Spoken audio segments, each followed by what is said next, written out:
Hi, I'm Eve and I'm from Football United. I've been a coach since 2015 and this video is all about helping you, the game leader, in making sure that we create a fun, safe and inclusive playing environment for all young people at our Festival 23 tournament. There are three key roles in the game. The first is the game leader, the second is the motivator or coach, and the third is the players. Before we get into the fair play game, let's have a look at the roles of the game leader. Being a game leader is about creating a safe space for young people to be able to come up to resolutions on their own.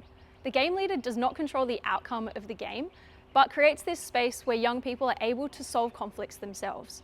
The game leader has an unbiased perspective throughout the match. The role of the game leader is often done in pairs to support one another through observing the game and writing down notes of the rules that the teams come up with. There are 5 key components to being a good game leader. Number 1 is to facilitate the football fair play discussion. Number 2 is to facilitate the pre and post game match discussions. Number 3 is to mediate any conflicts that may arise during the match. Number 4 is to write down the game points as the game goes on and the fair play points. And number 5, most importantly, is to be a positive role model for all of the young people. Fair play football is played without referees and gives players the opportunity to take accountability for their actions as they mediate conflicts themselves throughout the games.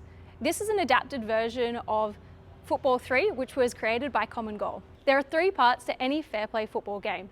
1, the pre-game discussion and icebreaker. 2, the actual game played according to the fair play rules that the teams have come up with. And 3, the post-game debrief and discussion. We're going to demonstrate the process of a fair play game so that you can be the best game leader possible. All right, hey legends, we're here to play our fair play football match. So before the match, we're going to do... Prior to the game, the 2 teams come together to agree on the rules that they want to use. It's important to introduce yourself and remind them of the purpose of the tournament. Get straight into explaining the Energizer, then use that as an activity to initiate a quick reminder about the fair play values and the lessons that they learnt from that Energizer that they can take into the game with them. So now we're going to discuss the open rules in which we're going to have both teams... After the icebreaker, generate a short discussion on what the open rules can be and how they should award the fair play points. Provide some time to both teams to exchange and share what they feel is most fair.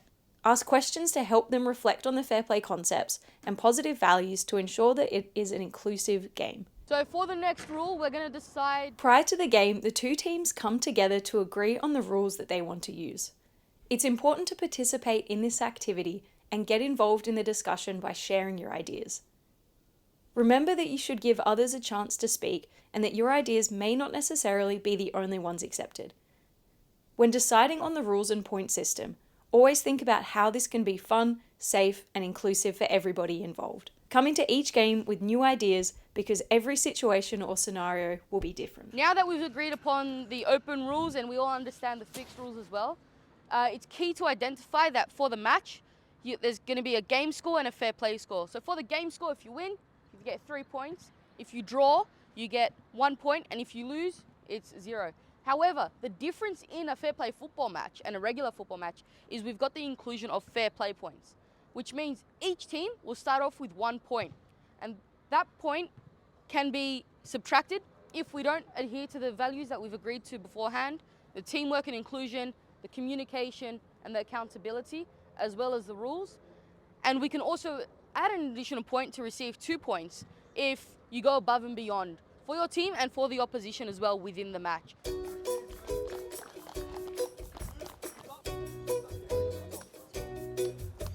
All right, scissors, paper, rock. Scissors, paper, rock.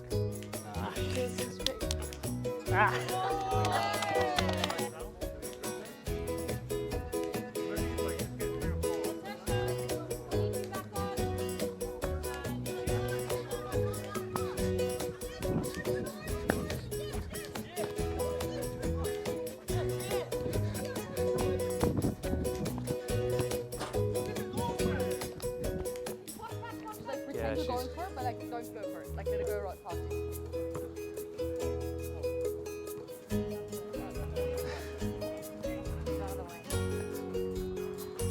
See, they're not really passing to her. She's right there.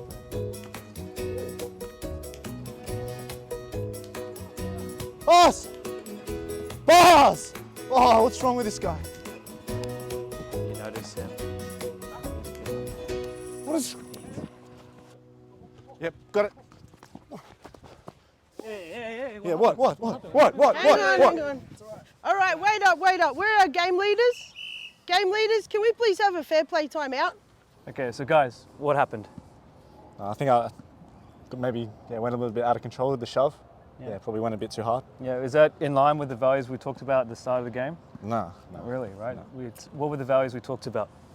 Well, one was like, fair play, being accountable for your actions. And going in hard like that, wasn't in line with the rules. Yeah, fair enough, guys. We have to be inclusive, fair, respectful, accountable. So let's try, enjoy the game, right? Not be too aggressive, right? Shake hands. Sorry, mate.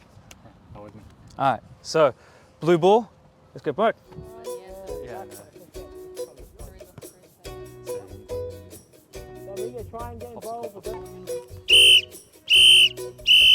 Once the game finishes, whether you win or lose, please remember to thank your teammates and shake hands with your opponents.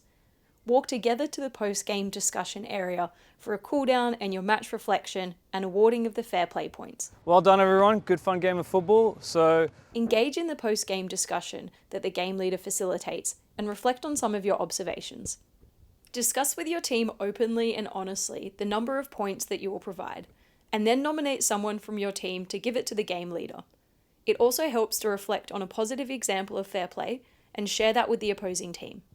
A successful fair play game is the result of both teams and the game leader working together.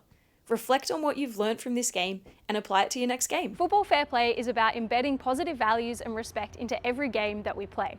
2 core skills that every game leader should have is asking questions and active listening.